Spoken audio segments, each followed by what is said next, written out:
بسم اللہ الرحمن الرحیم۔ محترم بھائیوں اور بہنوں، نماز فجر کے لیے اٹھنے کی تدبیریں آپ کے سامنے پیش کرنے جا رہا ہوں۔ محترم بھائیوں، حضرت علی رضی اللہ عنہ سے کسی نے پوچھا، میں بہت کوشش کرتا ہوں کہ صبح نماز پڑھوں مگر اٹھا نہیں جاتا۔ حضرت علی رضی اللہ عنہ نے فرمایا، یہ نیند کی وجہ نہیں بلکہ تم جو سارا دن گناہ کرتے ہو وہ تمہاری گردن میں توق، ہاتھوں میں ہتکڑی اور پاؤں میں بیڑیاں باندھ کر تمہیں اٹھنے نہیں دیتا۔ حضرت علی رضی اللہ عنہ کے پاس ایک شخص آتا ہے اور عرض کرتا ہے، مجھے رات کو ٹھیک سے نیند نہیں آتی، رات کو سو نہیں پاتا اور جب صبح اٹھتا ہوں تو پورے جسم میں درد رہتا ہے اور وہ درد بڑھتا ہی رہتا ہے۔ جب وہ اپنا درد حضرت علی رضی اللہ عنہ کو بیان کر چکا، آپ رضی اللہ عنہ نے اس شخص سے فرمایا کہ اے شخص، رات کو پانی پیتے ہو،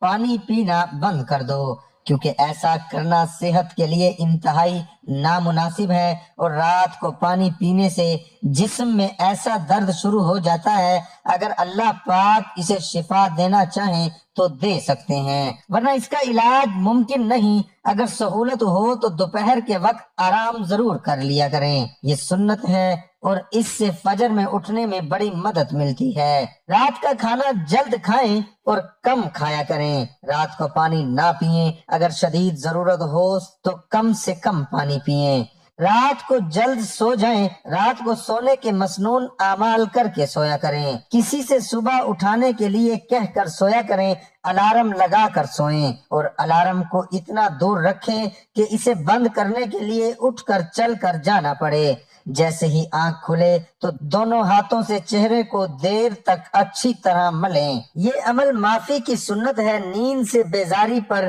ہمت کر کے فوراً اٹھ کھڑے ہوں، نفس کے اس تقاضے پر عمل نہ کریں کہ ابھی تھوڑی دیر اور آرام کر لیتے ہیں پھر اٹھ جائیں گے، اسی طرح نماز قضا ہو جاتی ہے۔ اللہ سے مدد مانگتے رہا کریں، فجر میں اٹھنے کا پختہ ارادہ کر لیا کریں، اندرونی الارم لگائیں، یعنی دل میں بھی اللہ کی محبت پیدا کریں۔ رسول اللہ صلی اللہ علیہ وآلہ وسلم نے فرمایا کہ جس نے فجر کی ایک رکعت جماعت کے ساتھ سورج نکلنے سے پہلے پا لی، اس نے فجر کی نماز با جماعت کا ثواب پا لیا، اور جس نے عصر کی ایک رکعت جماعت کے ساتھ سورج ڈوبنے سے پہلے پا لی، اس نے عصر کی نماز با جماعت کا ثواب پا لیا۔ مسلمان عورتیں رسول اللہ صلی اللہ علیہ وآلہ وسلم کے ساتھ نماز فجر پڑھنے چادروں میں لپٹ کر آتی تھیں، پھر نماز سے فارغ ہو کر جب اپنے گھروں کو واپس ہوتیں۔ رسول کریم صلی اللہ علیہ وآلہ وسلم نے فرمایا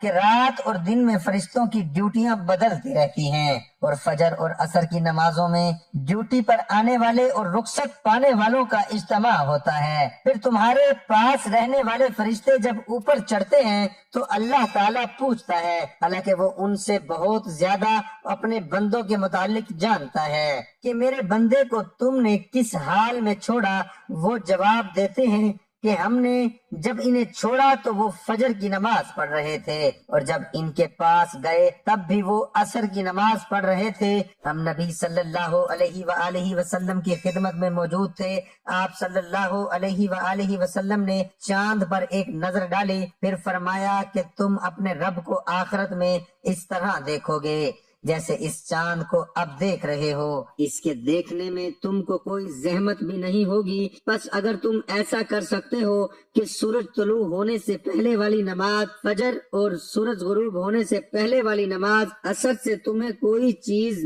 روک نہ سکے تو ایسا ضرور کرو۔ پھر آپ صلی اللہ علیہ وآلہ وسلم نے یہ آیات تلاوت فرمائی کہ بس اپنے مالک کی حمد و تسبیح کر سورج طلوع ہونے اور غروب ہونے سے پہلے۔ اسماعیل راوی حدیث نے کہا ہے کہ عصر اور فجر کی نمازیں تم سے چھوٹنے نہ پائیں، اور فجر کی نمازیں تم سے چھوٹنے نہ پائیں، ان کا ہمیشہ خاص طور پر دھیان رکھو۔ میرے سامنے چند معتبر حضرات نے گواہی دی، جن میں سب سے زیادہ معتبر میرے نزدیک حضرت عمر رضی اللہ عنہ تھے کہ نبی صلی اللہ علیہ وآلہ وسلم نے فجر کی نماز کے بعد سورج بلند ہونے تک اور عصر کی نماز کے بعد سورج ڈوبنے تک نماز پڑھنے سے منع فرمایا۔ ابن عباس رضی اللہ عنہما سے بیان کرتے تھے کہ انہوں نے فرمایا کہ مجھ سے چند لوگوں نے یہ حدیث بیان کی نبی کریم صلی اللہ علیہ وآلہ وسلم نے 2 طرح کی خرید و فروخت اور 2 طرح کے لباس اور 2 وقتوں کی نمازوں سے منع فرمایا۔